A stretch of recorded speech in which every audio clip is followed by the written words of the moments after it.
9월 4일 날 우리는 되게 충격적인 소식을 들었습니다.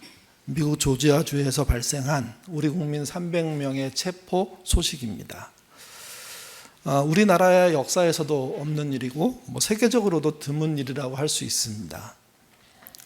이 배터리 공장은 사실 우리나라에게만 이익이 되는 건 아닙니다. 미국에도 막대한 이익을 주는 그래서 필요한 공사입니다. 그런 공사를 하는 사람들이 들어가면서 미국의 보호 바깥으로 쫓겨날 거라고는 생각하지 않았을 겁니다. 그런데 그런 일들이 발생했습니다. 자기에게 이익이 되는 일을 하러 온 사람들에게 중무장하고 장갑차까지 동원해서 현장을 급습하고, 물론 그 전에 비슷한 소문이 돌았다는 이야기도 있긴 하죠. 또 뉴스에서 보셨겠지만 수갑을 채우는 것도 모자라서 쇠사슬로 두 손목, 허리, 발목을 묶어가지고 그야말로 압송하는 장면, 또 6일 동안 감금하는 그 사건 내용 하나하나가 참 이해되지 않습니다. 물론 이들이 무사히 돌아왔습니다. 다행이고요. 그런데 그들은 다시 미국에 가려고 할까요? 이 사건을 통해서 알게 된 게 많이 있는데 그 중에 의외의 것 하나는 미국이 배터리 공장을 건설할 만한 필요 전문 인력이 없다는 겁니다. 이제 가르쳐야 된다는 겁니다. 어떤 기술이 하나 습득돼서 상용화되려고 하면 한 30년 걸리거든요. 30년 후에나 가질 기술을 갖고 있는 우리의 기술자들을 이렇게 대우했다는 거죠. 결국은 그들은 자기에게 필요한 사람들에게 합당한 대우를 할지 모르는 나라이고 그런 국민이 되어버렸다는 겁니다. 옛날에 미국에 대한 환상이 와르르 무너졌습니다. 한 기자는 트럼프 정부의 무역 통상 전략을요, 딱 두 글자로 표현했습니다. 행패라고요. 전략이 아니라는 거죠. 막무가내라는 겁니다. 그러니까 이러한 행패가 더 있을지 모릅니다. 그러니 거길 가는 게 편하겠습니까? 아마 지금 미국에 주재하고 있는 우리나라 사람들은 물론이고 다른 나라 기술자들도 이런 일을 당할지 모른다는 두려움 때문에 많이들 떠날 겁니다. 미국에 대한 환상을 버려야 됩니다. 고마운 나라이지만 이젠 그렇게 보이지 않습니다. 그리고 코로나 시절 우리나라가 세계 모범의 나라가 된 것처럼 이번 기회를 통해서 미국과 달리 우리는 공정하고 공평하고 정의로운 외교를 또는 경제 활동을 할 수 있는 나라로 거듭나는 계기로 삼아야 된다고 생각합니다. 지난 금요일 44장 1절부터 20절 말씀을 살펴봤습니다. 남유다를 향한 하나님의 사랑 또는 작정, 의지 이런 표현들을 쓰면서 말씀을 드렸습니다. 그리고 더불어 우상이 어떤 존재인지 밝히는 하나님의 말씀을 들었습니다. 다시 한번 짧게 정리하면 이렇습니다. 먼저 남유다에 대한 하나님의 의지, 작정은 44장 1절부터 2절에 나옵니다. 읽겠습니다. 나의 종 야곱, 내가 택한 이스라엘아, 이제 들으라. 너를 만들고 너를 모태에서부터 지어낸 너를 도와줄 여호와가 이같이 말하노라. 나의 종 야곱, 내가 택한 여수르나 두려워하지 말라. 야곱은 선택이라는 의미가 들어있는 이름이지만 동시에 야곱의 뜻은 사기꾼이라는 뜻입니다. 또는 비웃음 이런 뜻이 들어있습니다. 그러니까 인간적으로 생각할 때 대단히 이렇게 존경받을 만한, 선택받을 만한, 사랑받을 만한 그런 존재가 아니라 남의 것을 빼앗는 존재, 이겨먹고야 마는 존재, 그 정도로 보시면 맞습니다. 근데 그가 하나님의 은혜로 이스라엘이 됩니다. 그 이스라엘의 뜻은 하나님과 겨루어 이긴 자입니다. 하나님이 지신 게 아니라 져주신 것이고, 져주시고 난 다음에 이름을 바꿔주신 거죠. 너는 나와 겨뤄서 이겼다. 그게 야곱이 이스라엘 된 사건입니다. 근데 이스라엘 됐던 그들이 결국은 하나님 말을 듣지 않고 바벨론에 망하게 됐죠. 포로 생활을 합니다.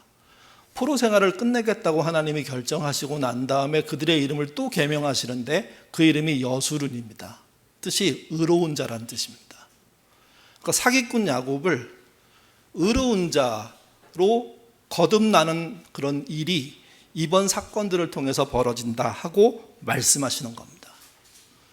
얼마나 사랑하면 두 번이나 이름을 바꾸면서까지 이렇게 의지를 표명하실까요? 그게 44장이 하고 싶은 이야기입니다. 그에 비해서 바벨론 포로인 남유다 사람들이 하나님보다 더 믿고 있는, 뭐라고 해야 되나요? 하나님을 놓고 새로 잡은 그런 존재인 우상에 대해서도 말씀하십니다. 12절부터 14절 말씀 같이 읽겠습니다. 철공은 철로 연장을 만들고 숯불로 일하며 망치를 가지고 그것을 만들며 그의 힘센 팔로 그 일을 하나 배가 고프면 기운이 없고 물을 마시지 아니하면 피로하리라.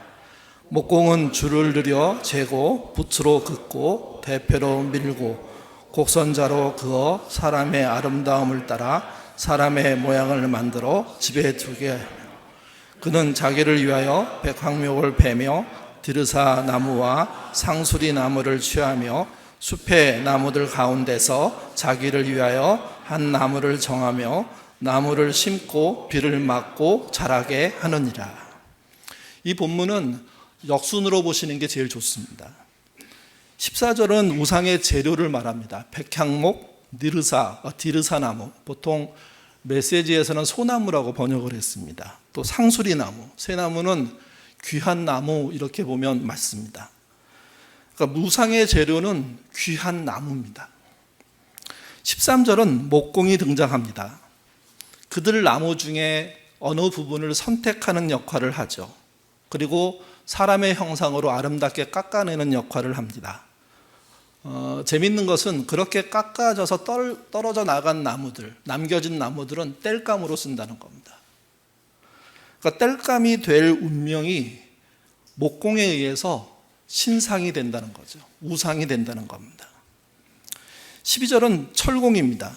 목공이 만들어 놓았던 그것을 가지고 이제 금속의 장식이나 금도금이나 그래서 더 값어치 있는 신으로 거듭나게 만드는 존재입니다. 근데 그 말 12절에 설명해 보면 이런 표현이 있습니다. 망치를 가지고 그것을 만들며 그의 힘센 팔로 그 일을 하나 배가 고프면 기운이 없고 물을 마시지 아니하면 피로하니라. 목공의 현실을 보여주는 겁니다. 그는 지극히 연약한 인간이라는 겁니다. 별 볼 일 없는 존재 철공과 별 볼 일 없는 존재 목공이 당시의 기술자로서 타고난 능력으로 우상을 만들어내는데 그 만들어내는 사람의 실체는 배를 고를 수밖에 없고 지칠 수밖에 없고 그래서 인간의 한계를 고스란히 갖고 있는 존재라는 이야기를 밝히는 겁니다. 그들이 선정하고 그들이 만들어서 신전에 세워놓은 우상, 그게 신이 되는 게 말이 되냐? 남유다 사람들아 정신 차려라, 그렇게 말씀하시는 겁니다. 결국 44장 1절부터 20절은요 하나님이 작정해서 남유다를 사랑하시는 거고, 그 다음에 우상은 목공과 철공의 선택과 기술력으로 만들어지는 거다. 비교할 수 있냐? 상식이 있다면, 생각이 있다면, 믿음이 있다면 일반적인 내용만 갖고 판단해 본다고 하더라도 그럴 수는 없다는 이야기를 냉정하게 하시는 거죠. 그런데 문제는 이겁니다. 아직도 이 남유다 사람들은 하나님과 목공 사이에서 망설이고 있습니다. 그래서 남유다 백성에게 또다시 반복적인 이야기를 합니다. 44장 21절부터 22절입니다. 읽겠습니다. 야곱아 이스라엘아 이 일을 기억하라. 너는 내 종이니라. 내가 너를 지었으니 너는 내 종이니라. 이스라엘아 너는 나에게 잊혀지지 아니하리라. 돌아오라 구속하였습니다. 없네요. 제가 새벽에 추가해갖고 여기다 못 넣은 것 같습니다. 죄송합니다. 이사야서를 계속 반복하면서 말씀드리는 것 중에 하나가 비슷한 이야기, 단어 또는 구절들이 반복되는 것에 대해서 말씀을 드렸습니다. 하나님의 무조건 선택을 말하는 야곱 그리고 이스라엘, 그게 8번, 야곱과 이스라엘이 한꺼번에 나와서 8번이고요 야곱 따로 이스라엘 따로는 훨씬 많습니다. 또 기억하라 10번 반복됩니다. 돌아오라 6번 반복됩니다. 구속 20번 반복됩니다. 두려워하지 말라 13번 반복됩니다. 이 반복은 사실 한글의 번역에 따라 좀 달라질 수 있습니다, 숫자가. 그래서 요즘 아주 어려운 게 뭘 통계를 낼 때 무엇으로 하느냐에 따라서 달라지긴다는 거죠. 근데 그 내용의 어떤 것에서는 변함이 없습니다. 그러니까 자주 비슷한 이야기들이 많이 반복된다는 겁니다. 왜 그럴까요? 두 가지 이유가 있습니다. 전 시간까지는 한 가지 이유만 계속 말씀드렸는데, 이사야가 오랜 시간, 그러니까 꽤 긴 시간 동안 전파된 예언의 말씀이잖아요. 한 장소에서 다 하지 않았을 겁니다. 다양한 상황 속에서 다양한 사람들 앞에서 하게 됐을 겁니다. 물론 많이 들은 사람들이 있겠죠.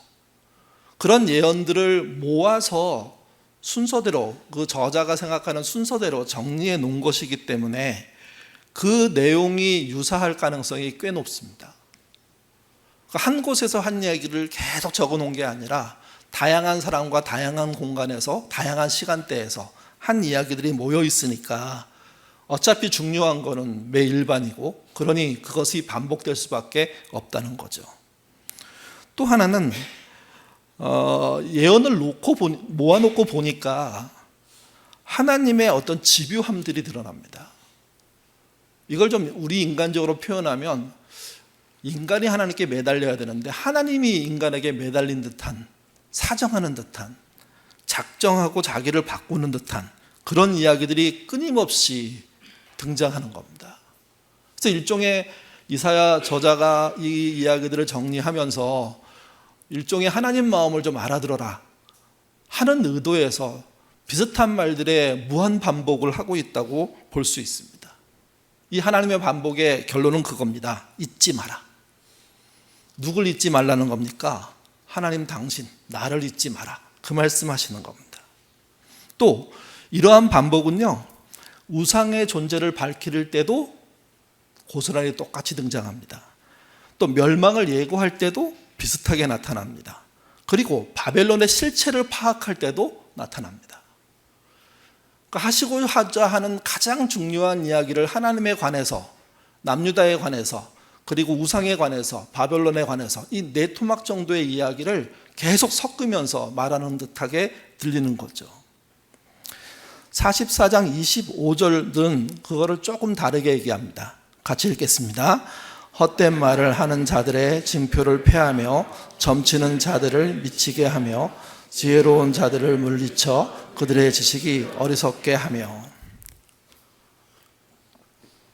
여기 등장하는 헛된 말을 하는 자들은 바벨론 우상 신전에 있는 제사장들을 말합니다.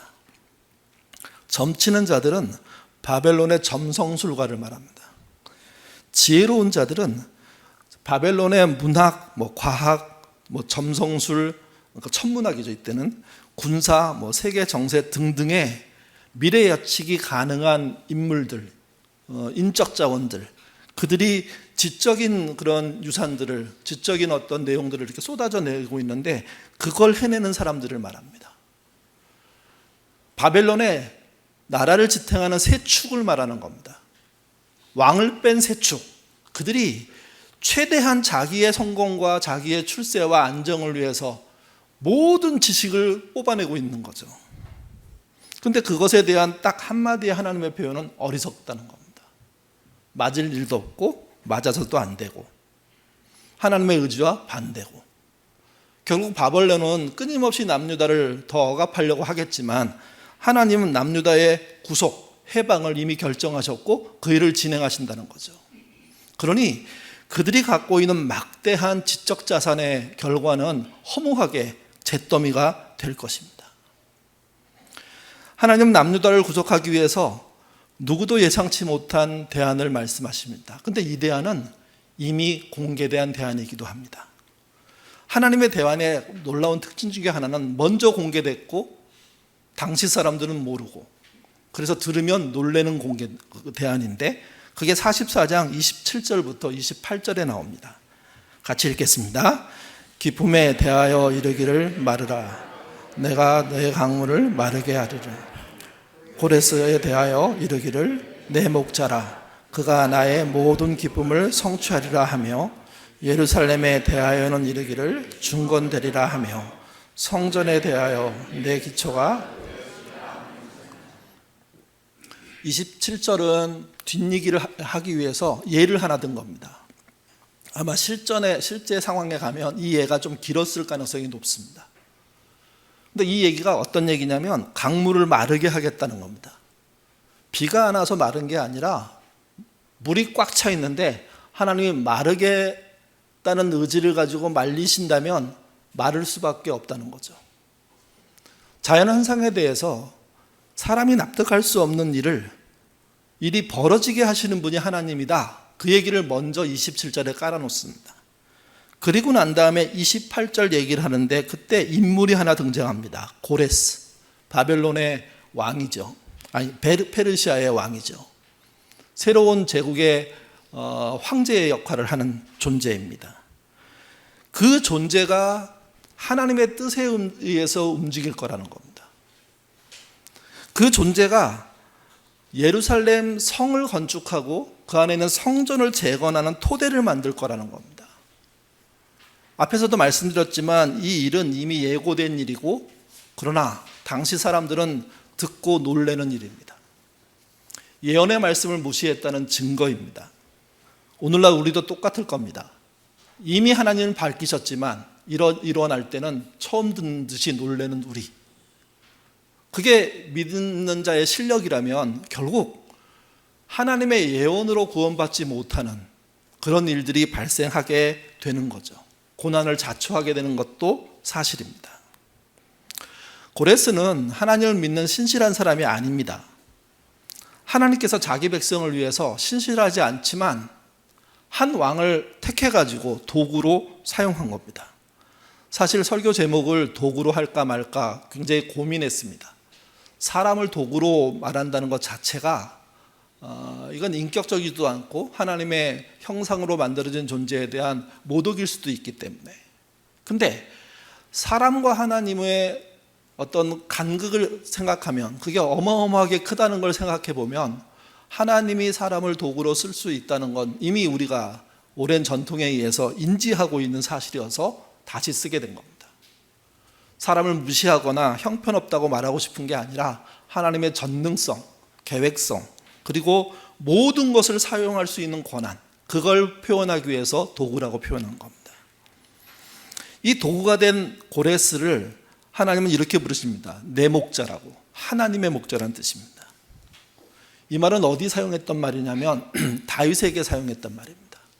이스라엘 사람들은 또 나름 당시의 역사적인 배경을 알고 있는 분들은 이 말이 충격적이었을 겁니다. 다윗과 고레스가 똑같다는 겁니다. 둘 다 하나님이 사용하겠다는 거죠. 다윗은 사용했고 이제 고레스를 사용할 거라는 겁니다. 그러니까 시대의 목자로서 고레스를 쓴다는 것은 이스라엘 남유다 사람 입장에서는요, 이야 이게 말이 돼? 망하는 것도 말도 안 되지만 회복도 이건 지나친 겁니다. 45장으로 넘어가면 이 이유를 구체적으로 설명합니다. 1절부터 3절 말씀 읽겠습니다. 여호와께서 그의 기름 부음을 받은 고레스에게 이같이 말씀하시되 내가 그의 오른손을 붙들고 그 앞에서 열국을 항복하게 하며 험한 곳을 평탄하게 하며 논문을 쳐서 부수며 쇠빗장을 꺾고 내 이름으로 부르는 자가 나 여호와 이스라엘의 하나님인 줄을 내가 알게 하리라.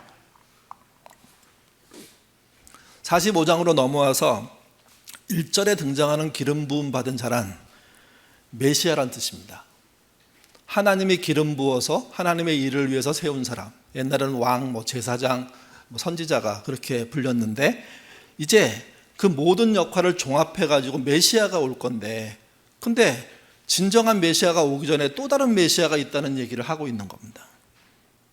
그리고 그를 오른손, 하나님의 오른손으로 붙잡으시겠다는 겁니다.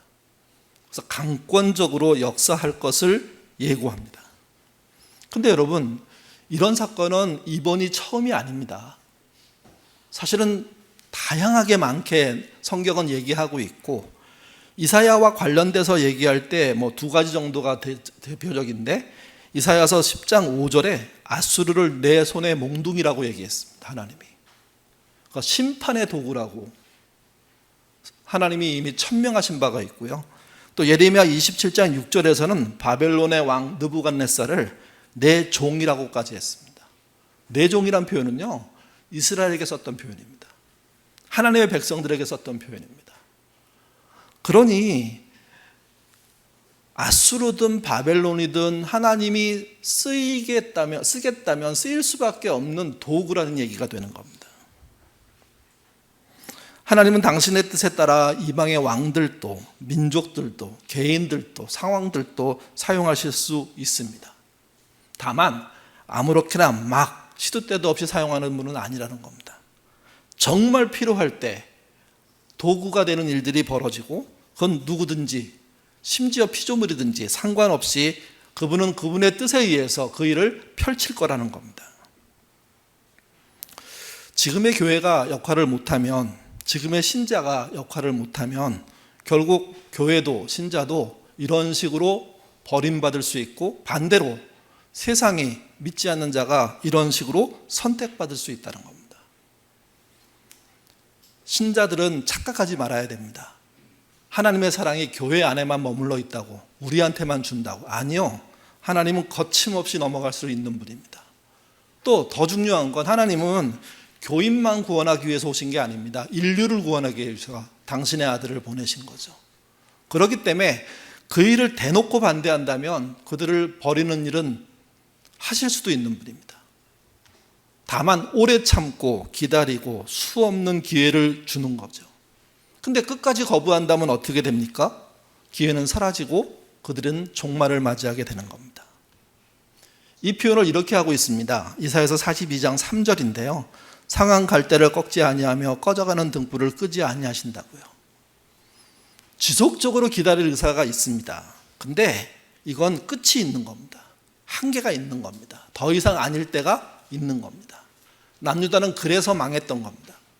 그래서 포로가 됐던 겁니다. 그래서 수십 년 동안 하나님을 못 느끼면서, 하나님의 이끄심을 알지 못하면서 버림받은 존재로 나무 조각 쫓아가면서 살고 있었던 거죠. 이런 이유에서 오늘날 미국을 조심해야 됩니다. 고마운 나라이지만 우리에게 이렇게 새로운 나라로 살 수 있는 기회를 준 그런 중요한 역할을 하는 나라 중에 대표이지만, 근데 그것이 그들이 지금 그때도 하나님의 도구이고 지금도 하나님의 도구라고 생각하는 건 그건 잘못된 적용입니다. 많은 어르신들이 그 고마움을 잊지 않아서, 그리고 공산당이 너무 싫어서 한쪽에 딱 편향되게 정리하실 수 있다고 생각합니다. 근데 이쯤이면 이제 제대로 생각해야 된다는 거죠. 일부 한국계 원로들과 교인들이 미국의 트럼프를 성경의 고레스라고 얘기하고 있습니다. 여러분은 어떻게 생각하십니까? 이걸 성경을 아전인수격으로 해석하는 거라고 얘기합니다. 또 빗나간 욕심을 거기다가 넣었다고 표현합니다. 두 인물은 근본적인 차이가 있습니다. 첫 번째는 목적의 차이입니다. 하나님의 뜻에 따라 고레스는 소수민족인 남유다 백성을 해방시킵니다. 근데 여러분, 남유다만 해방시키는 게 아닙니다. 수많은 나라에게 평화를 주죠. 그가 하나님을 믿는 사람은 아니지만 하나님의 도구로 쓰였다는 것은 그만큼의 영향력을 펼쳤다는 이야기를 하는 겁니다. 근데 트럼프는 백인 우월주의에 의해서, 마가라고도 설명하죠. 자기들의 이익만 위해서 지금 동맹국이 누굽니까? 형제되는 나라들 아닙니까? 협박하고 있는 겁니다. 투자한 돈을 회수하지 못하는 조건으로, 자기들이 다 갖고 심지어 거기 세운 회사도 다 뺏을 수 있는 조건으로 지금 일이 하겠다고 힘주어 얘기하면서 협박하는 거죠. 하나님의 도구일 수 없습니다. 또 리더십의 차이가 있습니다. 고레스는 다민족을 포용하는 정책을 사용합니다. 제국의 통합 리더십, 그렇게 보셔야 됩니다. 바벨론보다 훨씬 더 성숙된 정치의식과 제국을 다스리는 능력들이 드러나는 겁니다. 근데 트럼프는 사회 내의 분열과 차별과 갈등을 조장합니다. 아마 그가 바라는 것은요, 미국 내에 들어와 있는 다른 민족들끼리 서로 싸우는 걸 겁니다. 그리고 그거를 군사력으로 제압해가지고 모두 회수하는 일들을 하려고 하는 것 같습니다.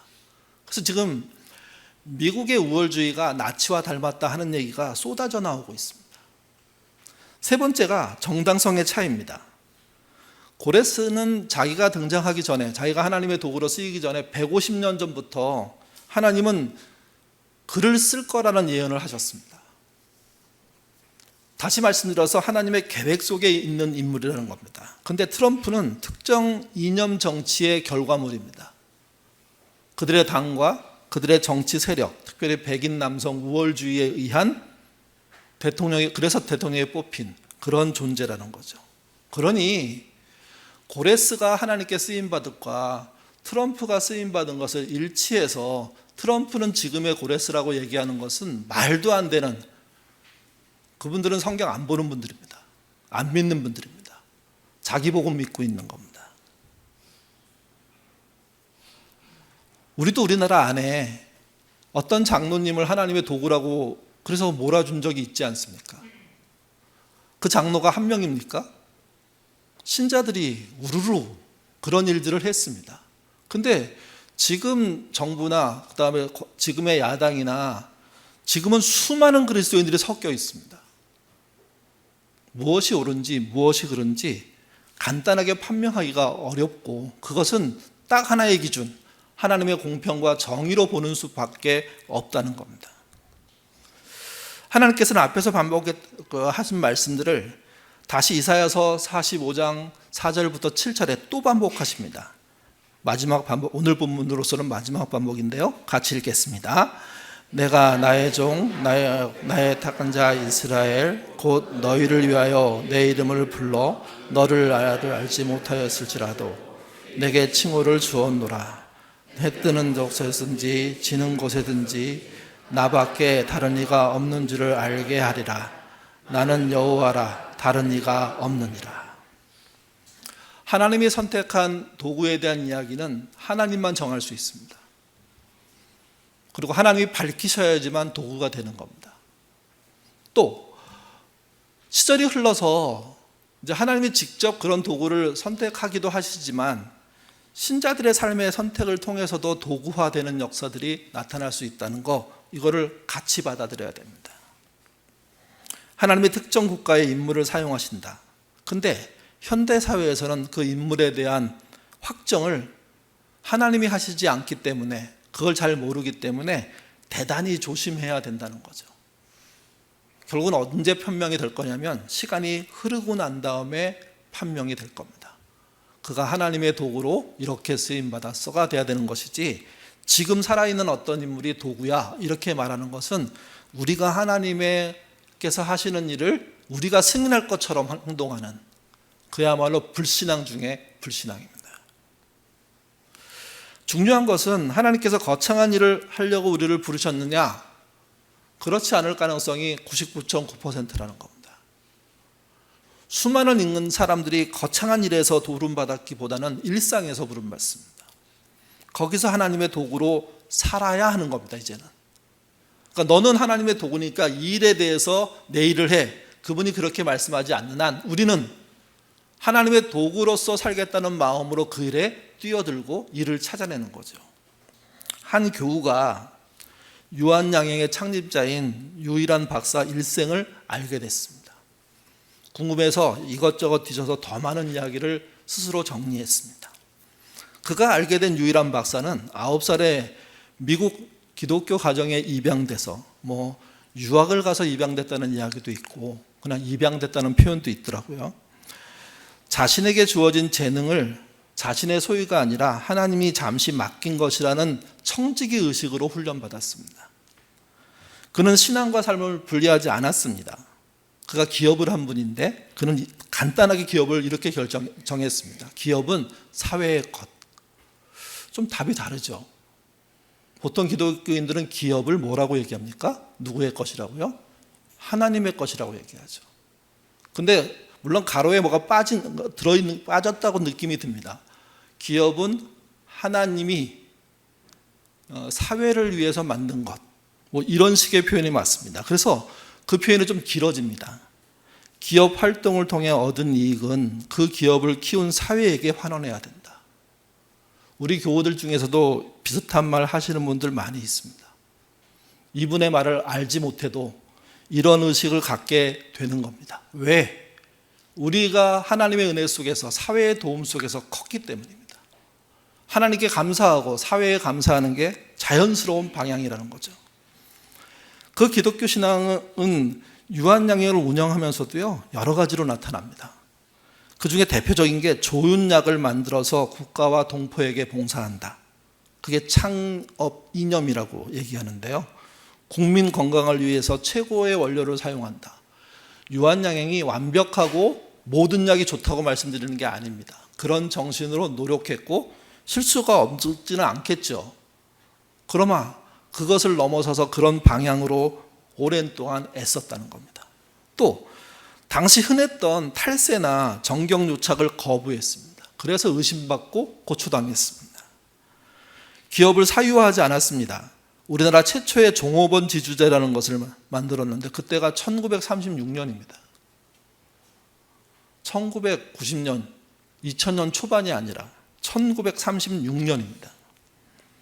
친인척에게 세습하지 않았습니다. 전문 경영인을 도입했습니다. 결국 전 재산을 또 사회에 환원하지 않습니까? 그리고 그가 마지막으로 남긴 말과 같은 말은 이런 말입니다. 기업의 소유는 하나님이며 자신은 관리인인 뿐이다. 식당을 운영하는 그 교우가 이 사실을 알게 된 겁니다. 그도 이 마음에 뜨거워져서 당장이라도 뭘 해야 되겠다는 생각으로 움직이죠. 그리고 자신의 노트에 모토처럼 쓸 말을 기록했는데 그 말이 앞에서 말한 말입니다. 기업의 소유는 하나님이며 자신은 관리인이다. 유일한 박사의 정신을 쫓아 그것을 모토로 삼아 자신의 재능을 가게에서만 수입으로만 펼치지 않고 무언가를 하자. 근데 내가 강압적으로 직원들을 시켜서 하는 게 아니라 그들과 논의해서 하자 해서 그 가게에서 결정한 것은요, 한 달에 한 번 직원들과 함께 가장 바쁜 토요일 날 경로당 봉사를 하자 이렇게 정한 겁니다. 한 달에 4번 있는 토요일에 또 그분은 그리스도인이니까 주일날 일 안 하잖아요. 4번 있는 토요일에 하루를 포기한다는 이야기는 수입에 대해서 꽤 큰 타격이 있을 거라는 겁니다. 종업을 부려서 일 시켜 먹으면서 사회봉사한 게 아니라 그들의 시간을 그리고 자기의 소득을 희생시켜서 사회봉사를 꾸준히 한 달에 한 번씩 해가는 겁니다. 이분의 이야기는 이분 한 분의 이야기가 아닌 거 잘 아실 겁니다. 똑같은 형식은 아니지만 비슷한 형식의 이야기는요, 대한민국 안에 엄청 많습니다. 또 다른 신자는요, 이분의 이야기를 읽고 유일한 박사의 이야기를 읽고 자기 집 사용하고 있는 집의 일부가 늘 비어 있다는 걸 알았습니다. 그래서 그것을 이것저것 알아보고 교회에 물어보고 대화하다가 쉐어하우스라는 게 있는 걸 알았습니다.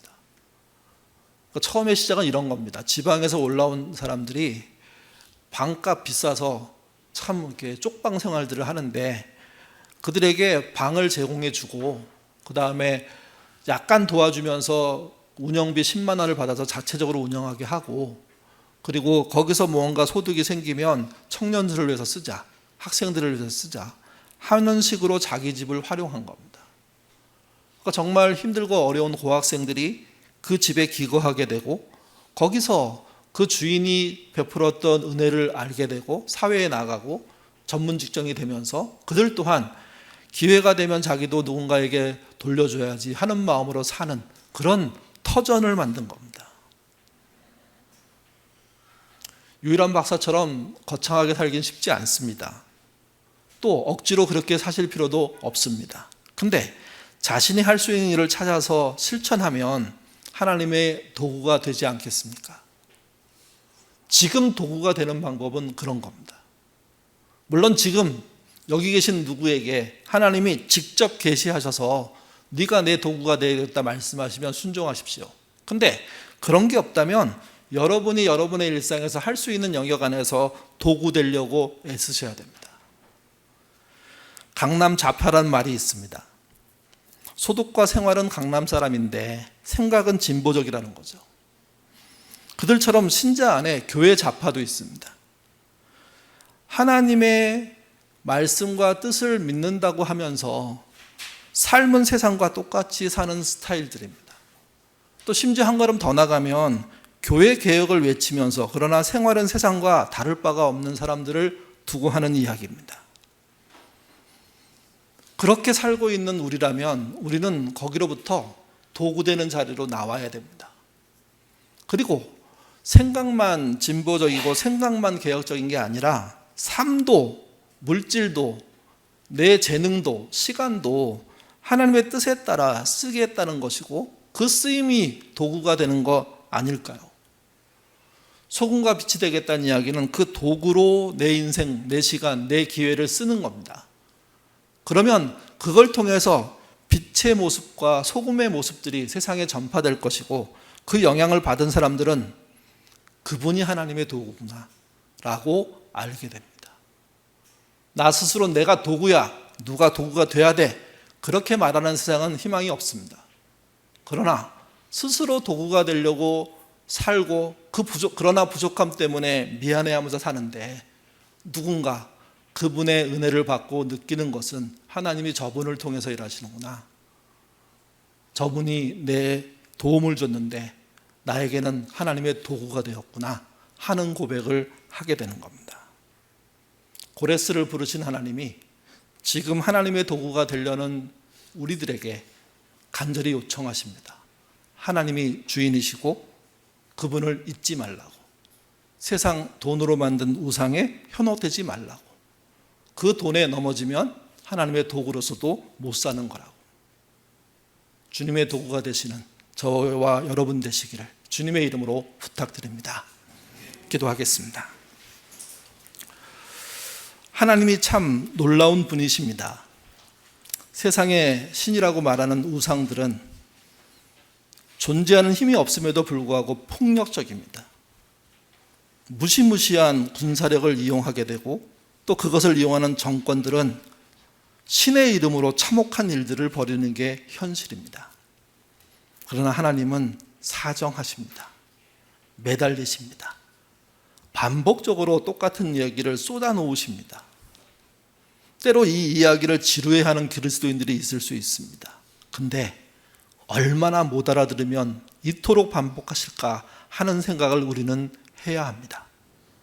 알아듣는 척 하는 신자가 아니라 나도 못 알아듣고 있구나 할 생각하고 그 말을 다시 나의 것으로 받아들이는, 그래서 고레스를 하나님의 도구로 부르신 하나님이 나를 당신의 도구로 쓸 수 있다는 믿음으로 나의 일상에 생각의 진보만이 아니라 삶의 진보를 이루는, 나눔과 개혁을 이루는 그런 신자가 돼야 됩니다. 그런 신자로 나아가는 우리 예인교회 식구되도록 인도해 주시고 예인교회 전체도 의식만 개혁이고 의식만 믿음이 아니라 교회를 통한 일을 통해서 하나님의 도구가 되는 교회 되도록 인도하여 주옵소서. 우리 교회 신자 개개인을 보고 또 우리 교회를 보고 하나님이 저들을 쓰는구나 하는 간증과 고백이 있기를 소원합니다.